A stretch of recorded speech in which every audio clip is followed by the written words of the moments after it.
Hi అండి, మూడవ రోజు వైజాగ్ వచ్చేసామని చెప్పాను కదా. టిఫిన్ చేసి మార్నింగ్ బయలుదేరాము. రుషికొండ బీచ్ నుంచి భీమిలి బీచ్ చూసుకుంటూ జూ పార్క్ అయితే వచ్చేసాము. వైజాగ్ జూ పార్క్కి పిల్లలందరూ చూస్తారని చెప్పి తీసుకెళ్ళాం, కానీ 2-3 సార్లు చూస్తాం కదా అని చెప్పేసి ఎక్కువసేపు ఉండలేదు. మేము బయలుదేరిపోయాము అక్కడి నుంచి.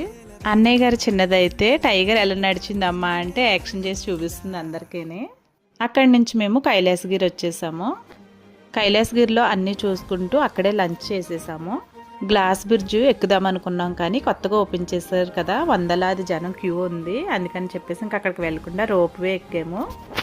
ఫస్ట్ టైము ఇలా ఎక్కడం ఎంత భయపడ్డామో అంత హ్యాపీగా అనిపించింది. జెయింట్ వీల్ ఎక్కడానికే భయపడతాను నేను, అలాంటిది ఇలా ఆకాశంలో వెళ్తూ వెళ్తూ ఉండే ఈ రోప్ వేని ఎక్కేసాను మొట్టమొదటిసారిగా. అలా అందులో వెళ్తుంటే అబ్బా ఎంత బాగుందో, ఆకాశంలో అలా తేలిపోతున్నట్టుంది. ఈ వీడియో మీకు ఎలా అనిపించిందో కామెంట్ చేయండి.